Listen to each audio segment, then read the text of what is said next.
नमामि सद्गुरुं शान्तं सच्चिदानन्दविग्रहं पूर्णब्रह्मपरानन्दम् ईशम् आनन्दिवल्लभं गोविन्ददेवं वतिनां वरिष्ठं लब्धप्रतिष्ठं हरिभक्तिनिष्ठं ज्ञानेन्द्रगण्यं कृतभूरिपुण्यं विद्वद्वरेण्यं सततं स्मरामि मनसा स्मरामि। हमने कल तक देख लिया कि 4 प्रकार के भक्त होते हैं, आर्त, जिज्ञासु, अर्थार्थी और ज्ञानी। और अब उसमें भगवान ने ये बतला दिया था कि ज्ञानी जो है वो मेरा सर्वश्रेष्ठ सर्वप्रिय ऐसा भक्त है। वो कैसे बनता है? तो इसके लिए अभी अगला जो है श्लोक यानी 19वां श्लोक बताता है, यानी भगवान बता रहे हैं, बहूनां जन्मनामन्ते ज्ञानवान् मां प्रपद्यते वासुदेवः सर्वमिति स महात्मा सुदुर्लभः। भगवान ने स्वयं उस भक्त को महात्मा कहा है। कैसा है देखिए, बहुनाम जन्मनाम अंते, बहुत से जन्म लेने के बाद अंत में यानी हर जन्म में वो जो भक्त है, ज्ञानी भक्त है, स्वयं को अधिकाधिक परिष्कृत करता जाता है और परिष्कार होते होते अंत में बहुनाम जन्मनाम अंते, बहुत से जन्मों के बाद वो ज्ञानवान माम प्रपद्यते, यानी फिर उसे वो मुझ में लीन हो जाता है। माम प्रपद्यते, मुझे शरण आता है, मुझ में लीन हो जाता है। क्या सोच के लीन होता है, क्या सोच के ये होता है? बतलाया है, वासुदेव सर्वम इति। उसके मन की पक्की धारणा हो जाती है कि वासुदेव सर्वम, सर्वम यानी जो भी कुछ दिख रहा है जगत में, जो दिख रहा है, जो अनुभव हो रहा है, दिखता है यानी हम इंद्रियों से देखते हैं, आंखों से देखते हैं। जो हम करते हैं माने हमारे कर्मेंद्रियों से करते हैं, या जो हमें महसूस होता है, दुख हो, सुख हो इत्यादि, भय हो, विस्मय हो, ये सारी भावनाएं। तो ये जो कुछ भी है, चाहे भावना हो, चाहे क्रिया हो, चाहे दिखने वाली वस्तु हो, चाहे प्राणी जगत हो, चाहे सजीव हो, चाहे निर्जीव हो, सर्वम वासुदेवः, सब कुछ जो भी है वो वासुदेव है। ये जब उसकी पक्की धारणा हो जाती है ना, तो बतलाया है सब महात्मा, उसको भगवान महात्मा बोलते हैं। देखिए आजकल ना कुछ शब्द बड़े सस्ते से हो गए हैं। कोई भी महात्मा होता है, मैं नाम नहीं लेना चाहती, लेकिन ऐसा है कि सभी महात्मा नहीं होते। महान आत्मा यस्य, जिसकी आत्मा महान होती है। महान कैसे होगी? कि जो सबको अपना मानेगा वही महान है। तो इसलिए बतलाया भगवान ने, स महात्मा सुदुर्लभ। दुर्लभ का अर्थ आप जानते हैं कि जो इजीली नहीं मिलता उसे हम दुर्लभ कहते हैं। यहाँ सुदुर्लभ बोला है, अत्यंत दुर्लभ है, यानी ऐसे महात्मा दुर्लभ है। इसका मतलब ज्ञानी भक्त दुर्लभ है। इसका मतलब भगवान को जो अत्यंत अपना लगता है, प्रिय लगता है, ऐसा ज्ञानी भक्त जो है बड़ी मुश्किल से मिलता है, बहुत बिरला होता है, सुदुर्लभ होता है। और ये बहुनाम जन्मनामन्ते, तो यानी ये तो दुर्लभ है। तो आम आदमी कैसा है, जो हम ये देखते हैं कि जो साधारण आदमी कैसा है, तो उसके लिए बताया है अगला श्लोक, कामस्तैस्तैर्हृतज्ञानाः प्रपद्यन्ते देवताः तं तं नियममास्थाय प्रकृत्या नियता स्वया। आम आदमी का वर्णन है। आम आदमी बुरा नहीं होता, कोई दुष्ट है ऐसा भी नहीं, अच्छा है, भगवान को मानता है, सुशील भी है, सब कुछ है। लेकिन होता क्या है, वो संभ्रमित है। उसको ये नहीं मालूम कि सही भगवान को सही दिशा में पाना क्या कैसा होता है। फिर क्या होता है देखिए,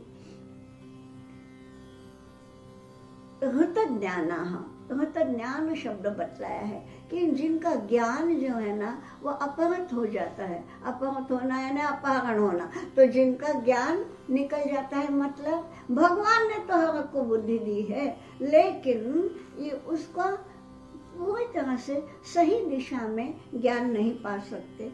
क्यों नहीं पा सकते? कामयी, उन्हें कामनाओं ने घेर लिया है। जहाँ कामनाएं अधिक हो गई ना, वहाँ ज्ञान के बात भूल ही जाइए। तो यहाँ ये बताया है, कामैस्तैस्तैः हृतज्ञानाः, जिनका ज्ञान जो है वो अपहृत हुआ है। क्यों? तैः तैः कामैः, उनके वे काम माने वे कामनाएं वैसी वैसी। किसी को लगता है मुझे अच्छी पत्नी मिले, किसी को लगता है मुझे अच्छी संतान हो, किसी को लगता है मैं बहुत पैसा कमाऊं, किसी को लगता है मैं विद्या कमाऊं। देखिए हर एक की कामनाएं अलग, लेकिन वो उसी की तरफ दौड़ है ना। उसकी दिशा कौन सी है? अपनी कामना की पूर्ति करना। तो इसलिए होता क्या है, ज्ञान को अवसर ही नहीं मिलता। ज्ञान है, बुद्धि है, लेकिन उसको अवसर ही नहीं मिलता। तो तै ही कामैः, उन कामनाओं के कारण या उन कामनाओं के द्वारा जिसका ज्ञान अपहृत हुआ है, वो फिर क्या करते हैं? प्रपद्यन्ते अन्य देवता, वो किसी अन्य देवता की शरण जाते हैं। ठीक है, यहाँ ये सोचिए, यहाँ भगवान बता रहे हैं अन्य देवता माने ये मत सोचिए आप कि कोई अल्लाह को या कोई गॉड को पूछता है या भजता है, क्योंकि ये है वो ही नहीं थे। जीसस क्राइस्ट जो है वो आज से 2021 साल पहले हुआ, क्योंकि आज जो हमारा जो सन चल रहा है वो जीसस क्राइस्ट के जन्म का सन है। और ये जो है गीता, ये तो उसके कई हजार साल पहले के। तो न क्रिश्चियनिटी तब अस्तित्व में थी, न इस्लाम था, क्योंकि मोहम्मद पैगंबर का भी जन्म नहीं हुआ था। तो अन्य देवता का मतलब ये नहीं है कि अन्य कोई देव, किसी को भी देव मानते हैं। हाँ भाई, राजा है, बस हम राजा की सेवा करें तो हमें कुछ मिल जाए। उन दिनों राजा रहते थे ना, शासक नहीं रहते थे। तो अन्य देवता, किसी भी अन्य प्राणी को देवता मान के, या देवताओं का मतलब है जो वेदकालीन देवताएं। वेदकालीन देवताएं कौन सी थी? ये इंद्र, अग्नि, वरुण इत्यादि। तो वायुदेव है, वरुण देव है, ये देव। तो बस इन देवता, होता क्या है, ये बुरे हैं क्या? अरे भाई ये भी देवता है, डीटीज तो है। डीटीज और गॉड में फर्क है। क्या है? हर देवता का कार्य क्षेत्र सीमित है। वरुण देवता का कार्य क्षेत्र क्या है?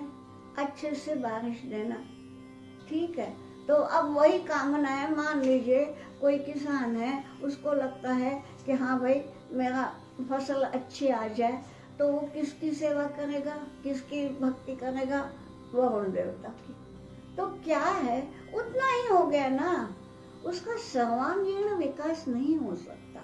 इसलिए ये बोला है कि वो अन्य देवता प्रपद्यन्ते। क्यों?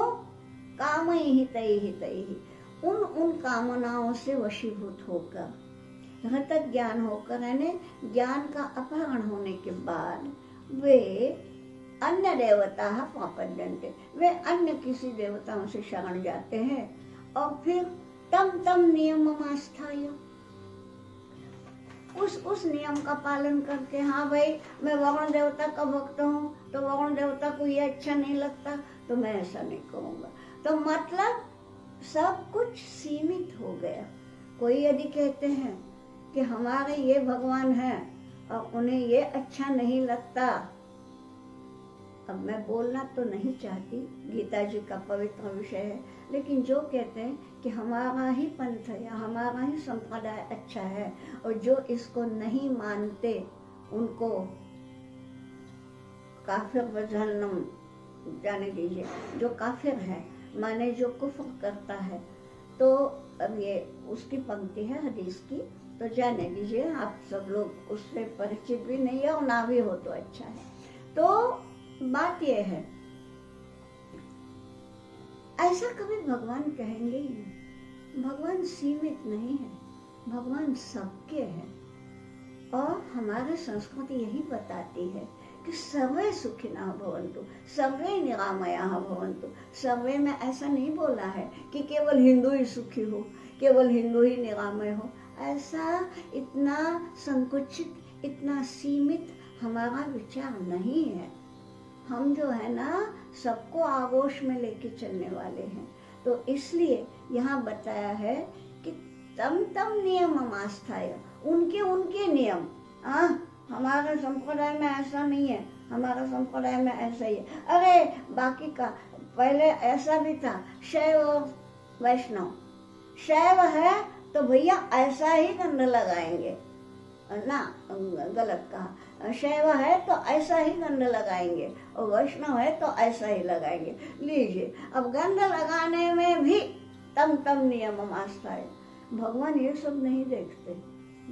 भगवान ये देखते हैं कि तुम्हारी भावना क्या है, तुम्हारी भक्ति कितनी है, ये देखते हैं। तुमने गंध कैसा लगाया ये सब भगवान नहीं देखते। आगे आएगा कि ऐसा कुछ नहीं है। लेकिन सीमित बुद्धि काम ज्ञान, तो जिनकी सीमित बुद्धि होती है वो क्या होता है, तम तम नियम आस्थाय, उसके उसके नियम को पालन करते हुए। क्यों ऐसा होता है? प्रकृत्या नियता स्वया, स्वया प्रकृत्या नियता, मेरे ही द्वारा ये सब किया है निर्माण, लेकिन वो भूल जाते हैं वो स्वया प्रकृत्या, वो अपना, प्रकृति का अर्थ यहाँ लिया है नेचर, उसका नेचर, उसका स्वभाव, उसकी जो है, तो वो अपने अपने प्रकृति के अनुसार, अपने अपने स्वभाव के अनुसार उसको वही वही अच्छा लगता है। अब देखिए ना, कोई कोई लोग भूतों की प्रेतों की उपासना करते हैं क्योंकि उनको वो जागरण मागण सिद्धि चाहिए, क्योंकि उनकी प्रकृति वैसी है। तो उन्हें मालूम है कि भगवान की भक्ति करेंगे तो भगवान जागरण मागण नहीं देंगे, वो बोलेंगे सबसे प्यार करो। तो इसलिए प्रकृत्या नियता स्वयं। फिर क्या होता है, देखिए, अगर मैं कहूँ कि जिसको आज सेक्युलरिज्म कहते हैं, वस्तुतः उस शब्द का भी अर्थ हम बहुत गलत लेते हैं। सेक्युलरिज्म का अर्थ हम या तो निधर्मिता बोलते हैं या धर्मातीत, धर्म से परे होना बोलते हैं, और हम धर्म का अर्थ लेते हैं रिलीजन।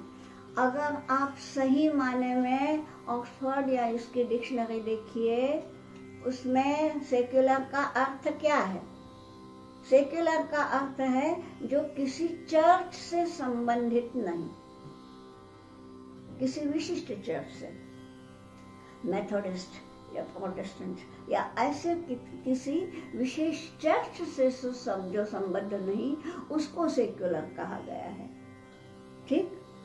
और यहाँ हम सेक्युलर स्टेट कहते हैं, जाने दीजिए, मैं वहाँ जाना नहीं चाहती, परंतु ये मूल संविधान में ये शब्द नहीं था, ये बाद में घुसेड़ा गया शब्द है। ये आप ध्यान में रखिए। यहाँ कोई सुनने वालों में वकील भी होंगे, ये जानते होंगे, जिनका इसका अभ्यास है अच्छे से, तो वो जानते होंगे कि ये मूल संविधान में ये सेक्युलरिज्म था ही नहीं। परंतु यदि सेक्युलरिज्म देखना है सही, सही अर्थ में क्या है? सर्वधर्म समभाव होना चाहिए। वो अर्थ सेक्युलर में नहीं है। मगर सर्वधर्म समभाव बहुत व्यापक कल्पना है, और वो व्यापकता जो है वो यहाँ गीता में मिलती है।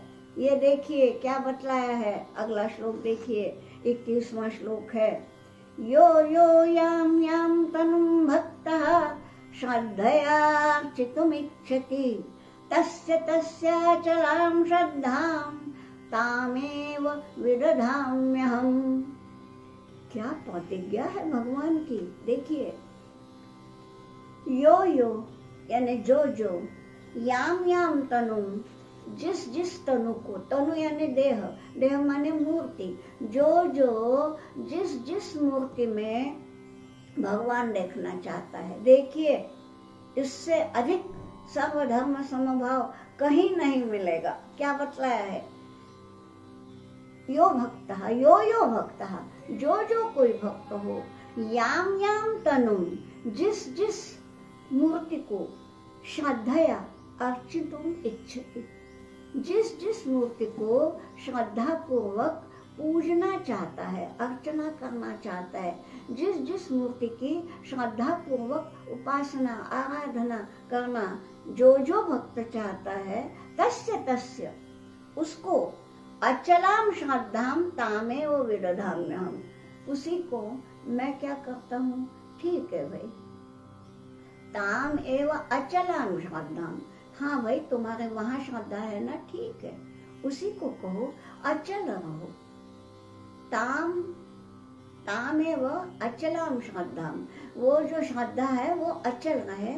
और तुम करता कौन है, ये श्रद्धा, श्रद्धा का भाव ये दिया किसने है, अहम वेदधामि बतलाया है भगवान ने, उसके उसके मन में उस मूर्ति के प्रति जो अविचल श्रद्धा है, वो श्रद्धा मैं निर्माण करता हूँ, उसके उसके मन में उसके उसके देवता के प्रति जो अचल श्रद्धा है वो मैं निर्माण करता हूँ। देखिए श्रद्धा भाव जो है ना, भगवान का दिया हुआ भाव है, अगर वही तो है, भगवान कहाँ नहीं है। तो यहाँ ये बतलाया है कि ठीक है भाई, आपको जिस मूर्ति से प्यार है उस मूर्ति में देखो, आखिर भगवान एक है, रूप अनेक है, तो जिस रूप से आपको प्यार होता है उसको करिए। अब देखिए यहाँ पे मैं थोड़ा सा 2 उदाहरण देना चाहूंगी। संत गुलाब राम महाराज, उन्हें कृष्ण की मूर्ति प्यारी लगती थी, तो वो बोलते थे कि सब जगह कृष्ण है। इसका मतलब ये नहीं कि वो राम जी की सेवा नहीं करेंगे, ये नहीं करेंगे, वो राम की भी पूजा करेंगे, उसको बोलेंगे हे कृष्ण तुमने राम का रूप धरा है।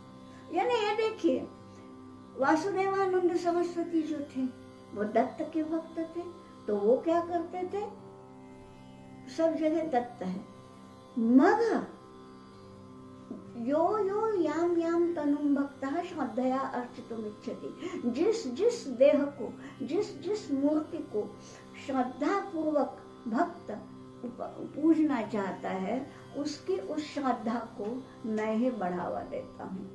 इससे अधिक मुझे लगता है कहीं भी सर्वधर्म समभाव नहीं होता।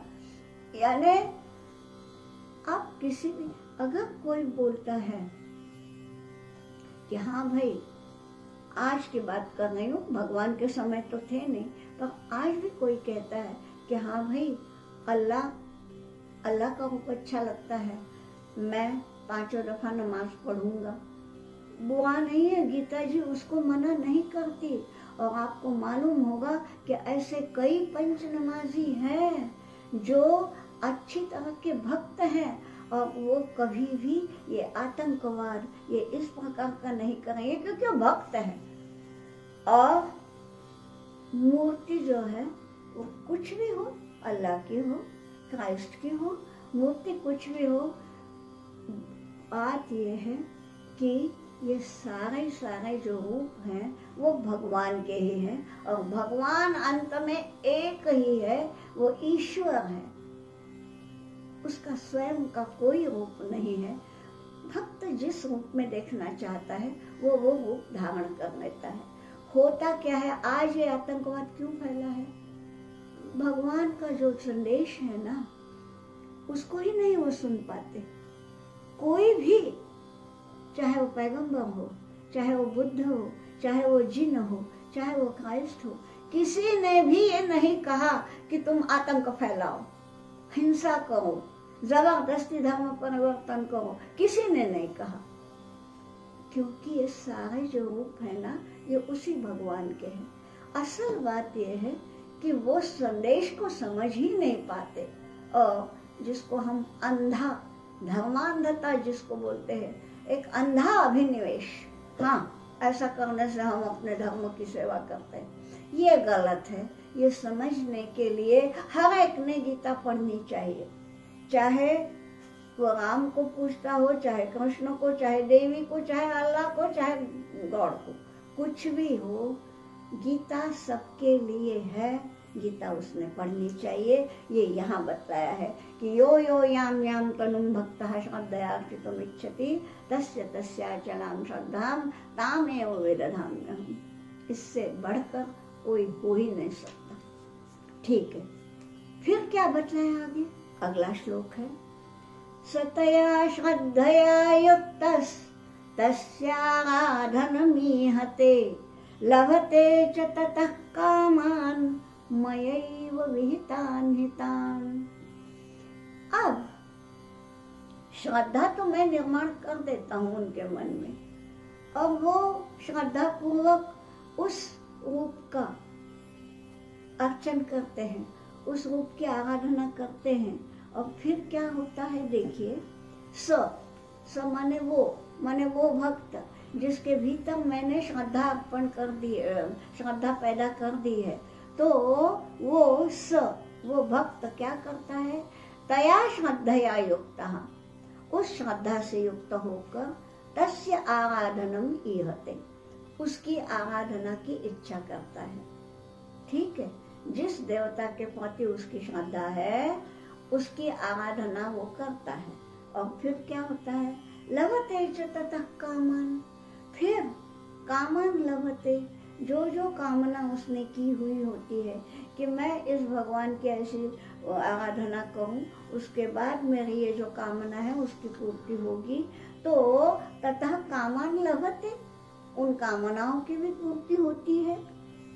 और ये कामनाओं की जो पूर्ति है ना, एक्चुअली ये पूर्ति कौन करता है? यहाँ भगवान अपना परम गुह्य बताते हैं कि मयैव विहितान् हितान्, मया एव विहितान्। ये जो कामना है, कामनाओं की पूर्ति है, यहाँ काम जो शब्द है ना, वो कामना के लिए नहीं है, कामनाओं के फल के लिए है। तो ये जो फल है, इप्सित फल जो वो पाते हैं, अरे ये इप्सित फल, ये फल देने वाला कौन है? मैं ही तो हूँ। मैं यानी कौन? भगवान कहता है मैंने इस रूप में इसको फल दे दिया, इस रूप में इसको फल दिया। देखिए, घर में एक गृहिणी है, ठीक है, बच्चे को भी परोसती है, पति को भी परोसती है, ससुर को भी परोसती है। ठीक है, बच्चा क्या बोलेगा? मुझे माँ ने परोसा। पति क्या बोलेगा? मुझे पत्नी ने परोसा। ससुर बोलेंगे मुझे बहू ने परोसा।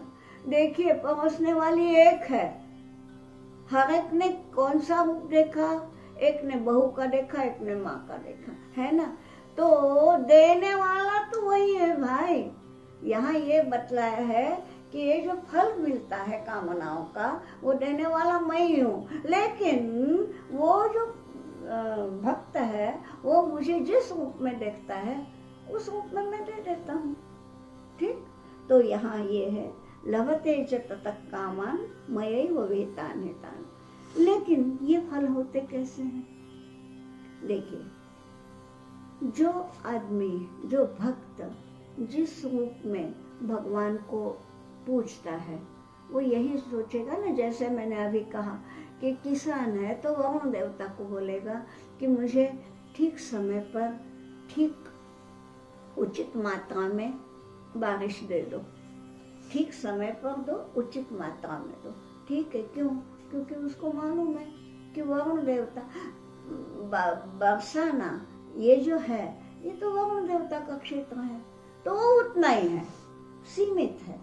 तो यहाँ ये बतलाया है, लेकिन वो पा लेगा क्योंकि वो वरुण के रूप में भगवान की भक्ति करता है, उसे वो जो वो चाहता है वो मिल जाएगा। लेकिन कैसा है वे कामनाओं के वे फल कैसे हैं? देखिए अगला श्लोक बताता है, अंतवत्तु फलं तेषां तद्भवत्यल्पमेधसां देवान् देवयजो यान्ति मद्भक्ता यान्ति मामपि। तेषां फलम् अंतवत्,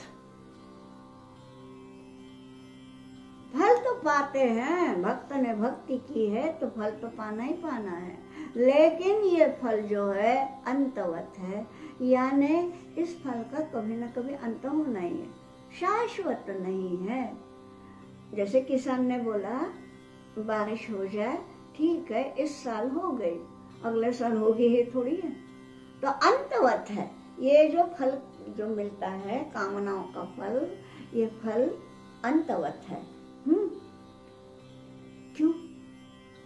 क्योंकि जो भक्ति करने वाला है, जो भक्त है, अल्प मेधस है, अल्प मेधा है, उसकी मेधा, उसकी भक्ति, उसकी बुद्धि जो है, भक्ति नहीं कहूंगी पर बुद्धि कहूंगी कि उसकी बुद्धि जो है वो अल्प है। यानी क्या अल्प है? यानी सीमित है। वो उतना ही चाहता है कि अच्छे से बारिश हो जाए, हो गई, उतना ही तो चाहता, मिल गया। उससे अधिक वो चाहता ही नहीं है कि मेरा मानसिक उन्नयन हो, ये वो चाहता ही नहीं। मेरा आध्यात्मिक उत्कर्ष हो, वो चाहता ही नहीं। मेरे घर में सुख शांति हो, चाहता तो है, लेकिन वो उसको लगता है कि सुख शांति उसी से हो जाएगी कि फसल हो जाए, यानी उसकी बुद्धि जो है वो अल्प है। तो होता क्या है? अल्प मेधसाम तेषाम अल्प मेधसाम फलम अंतवत्। उन अल्प बुद्धि वालों को जो फल मिलता है वो फल अंत वाला होता है, यानी कभी न कभी समाप्त होने वाला होता है, शाश्वत टिकने वाला नहीं होता। अब क्या होता है? देवान देवयजो यान्ति। अंतिम फल कौन सा है? अंतिम फल माने ये फल तो जब तक हम जी रहे हैं तब तक का है। अंतिम फल है मरने के बाद की गति। तो सदगति मिलती है या दुर्गति हो जाती है, क्या मालूम। तो इसलिए ये बतलाया है कि देवयजः देवान् यान्ति मद्भक्ताः मां यान्ति। जो देवयज बोला है, ये देवयज यानी देवताओं का यज्ञ या यजन या पूजन करने वाले। तो जो देवताओं का यज्ञ करते हैं, देवताओं की आराधना करते हैं, वे कहाँ जाते हैं? देवान, वो उस देवलोक में जाते हैं। अब देवलोक बोले तो भी अच्छा है, इहलोक से देवलोक अच्छा ही है कंपैरेटिवली, लेकिन भाई सीमित है ना, यानी बाद में उसको पुनर्जन्म होना ही होना है। देवलोक यानी जहाँ वो सोचते हैं ब्रह्मलोक। तो जब तक ब्रह्मा है तब तक ब्रह्मलोक है। ब्रह्मा कब तक है? प्रलय होने तक। बाद में प्रलय हो गया तो ब्रह्मा भी नष्ट, क्योंकि ब्रह्मा कौन है? भगवान का पैदा किया हुआ जीव है। पद्मनाभ कहते हैं भगवान को। भगवान की नाभि से जो पद्म निकला है, जो कमल निकला है, उस कमल में ब्रह्मा अधिष्ठित है, यानी वो एक जीव है। और जीव है तो जातस्य हेतु मृत्यु। तो जो जीव है, जो पैदा हुआ है, वो कभी न कभी तो समाप्त होगा ही। लेकिन इसको स्वयं भगवान ने पैदा किया है, इसलिए वो प्रलय तक रहेगा। तो ठीक है, लेकिन बाद में तो जाएगा ना प्रलय के साथ, वो भी नष्ट होगा ना। तो देवान देवयजो यान्ति। जो देव भक्त है वो देवताओं के लोक में जाते हैं, लेकिन जो मद भक्त है, भगवान कहते हैं मद भक्ता माम यान्ति, वो मुझ तक आते हैं। मुझ तक आते हैं, भगवान तक आते हैं, माने भगवान में लीन हो गए। उनकी ज्योति, अंतर ज्योति, भगवत ज्योति में एक रूप हो गई, वो भगवानमय हो गए, तो फिर उन्हें वापस आना ही नहीं है, उन्हें पुनर्जन्म लेना ही नहीं है, मुक्त हो गए वो। तो इसलिए ये बतलाया है, ये मुक्त होना यानी ये शाश्वत फल है। बाकी सारे फल जो है ना, ये सारे फल इवन इहलोक के फल तो है ही है अशाश्वत नश्वर, लेकिन मरने के बाद यदि देवलोक भी प्राप्त कर लिया, स्वर्ग भी प्राप्त कर लिया, तो भी वो शाश्वत नहीं है, क्योंकि कभी न कभी क्षीणे पुण्य मर्त्यलोकम विशन्ति, हमारा पुण्य का डिपॉजिट हमारा जब खत्म हो जाएगा तो स्वर्ग में भी हमारा रहना पॉसिबल नहीं होगा। भाई जितना डिपॉजिट दिया है उतने दिन तुमको इस रिसोर्ट में रहने को मिलेगा, ऐसा है। तो ये भी शाश्वत है ही नहीं। तो इसलिए बतलाया है कि देवान देवय जहायांति मद भक्ता माम यान्ति, मेरा भक्त जो है वो मुझ तक आता है और वही शाश्वत है। और अगले श्लोक में बताते हैं, खैर इस श्लोक का पूरा विवेचन तो आज होगा नहीं, वो तो हम कल करेंगे, लेकिन इस श्लोक का थोड़ा अर्थ तो समझ लें। क्या बतलाया है अगले श्लोक में? अव्यक्तम व्यक्तिमापन्नम मन्यन्ते माम बुद्धयः परम भावमजानन्तो ममाव्ययमनुत्तमम्। ये बतलाया है माम अबुद्धयः। अबुद्धि माने देखिए, बुद्धिहीन तो कोई नहीं होता, जिसको हम पागल कहते हैं ना, जो पागल खाने में रहते हैं, उन्हें भी बुद्धि होती है। हाँ, ट्रैक निकल जाता है, वो बुद्धि जो है सही पटरी पर नहीं रहती, बुद्धि हर एक को है। तो यहाँ अबुद्धि क्यों बोला है? अबुद्धि का मतलब है बहिर्मुखी है, वो विपरीत है उनकी बुद्धि। तो जो अबुद्धि है, जिनकी विपरीत बुद्धि है, वो माम किम मन्यन्ते, वो मुझे क्या मानते हैं? व्यक्तिम आपन्नम, उन्हें लगता है कि मैं कोई व्यक्ति हूँ। व्यक्ति का मतलब, व्यक्ति यानी जो अभिव्यक्त हो गया, जो मैनिफेस्ट हो गया, उसको व्यक्ति कहते हैं। जो एब्स्ट्रैक्ट है, जो अमूर्त है, उसको व्यक्ति नहीं कहते। व्यक्ति हमेशा दिखता है। तो भगवान बोलते मैं कैसा हूँ? अव्यक्त। अव्यक्त माम, मैं तो अव्यक्त हूँ, मैं अगोचर हूँ। अगोचर माने क्या? गोचर यानी इंद्रियों से समझ में आने वाला, आंखों से दिखता है। अच्छा भाई, कोई आंखों से नहीं दिख रहा है, विदेश में बस रहा है, वहां से वो अगर टेलीफोनिकली भी हमसे बात करता है तो भी क्या है, दिखता भले ही नहीं, उसकी आवाज सुनते हैं। माने हम इंद्रियों से उसके अस्तित्व का प्रमाण मानते हैं, ठीक है, वो गोचर हो गए। गो यानी इंद्रिय और गोचर यानी इंद्रियों के द्वारा समझ में आने वाला। तो जो इंद्रियों के द्वारा समझ में आने वाला है वो गोचर है। भगवान तो अगोचर है ना, भगवान इंद्रियों से नहीं समझ में आते, ना आंखों से दिखते हैं, ना उनकी आवाज सुनाई देती है, ना उनका स्पर्श होता है।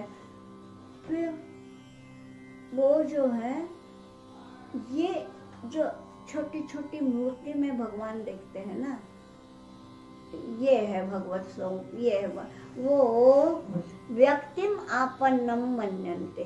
वो बोलते हैं, मन्यन्ते यानी मानते हैं, मानते हैं यानी उनकी धारणा। तो उनकी धारणा ऐसी होती है कि मैं ऐसा ऐसा हूँ, ठीक। क्यों? एक विशिष्ट ये है कि हाँ भाई, ये देवता है तो ऐसी है, ये देवता है तो ऐसी है। ऐसी है माने उसका एक रूप रंग हमारे दिमाग में आ जाता है। वस्तुतः वो रूप रंग है नहीं ना, भगवत तत्व जो है वो अगोचर है। निर्गुण, निराकार, निर्विकार ऐसा है, लेकिन हम उसको कुछ न कुछ थोप देते हैं। ये कौन है? जो बहिर्मुखी है, अबुद्धया। तो वो कैसे हैं? अव्यक्तम माम व्यक्तिम आपन्नम मन्यन्ते। वो मुझे, मैं अव्यक्त होकर भी मुझे व्यक्त समझते हैं। क्यों? परम भावम अजानन्ता। मेरा जो परम भाव है, भाव यानी अस्तित्व, मेरे परम अस्तित्व को वो नहीं आंक सकते, वो नहीं भांप सकते, वहां तक उनकी पहुंच नहीं है। और मैं कैसा हूँ? अव्यय अनुत्तम। मैं अव्यय हूँ, मुझमें कभी व्यय नहीं होता, कोई परिवर्तन नहीं। अगर परिवर्तन होने के लिए आकार होना चाहिए ना भाई, तो एक परिवर्तन नहीं। और अनुत्तम, मुझसे उत्तम कोई है ही नहीं।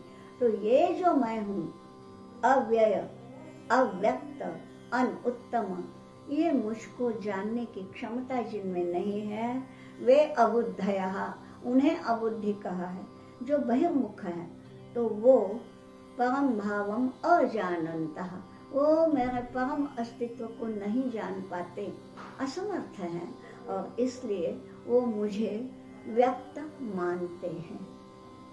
यहाँ आज हम विराम लेते हैं, इसका अगला विश्लेषण कल होगा। वसुदेवसुतं देवं कंसचाणूरमर्दनं देवकी परमानन्दं कृष्णं वन्दे जगद्गुरुं योगेशं सच्चिदानन्दं वासुदेवं वजप्रियं धर्मसंस्थापकं वीरं कृष्णं वन्दे जगद्गुरुम्।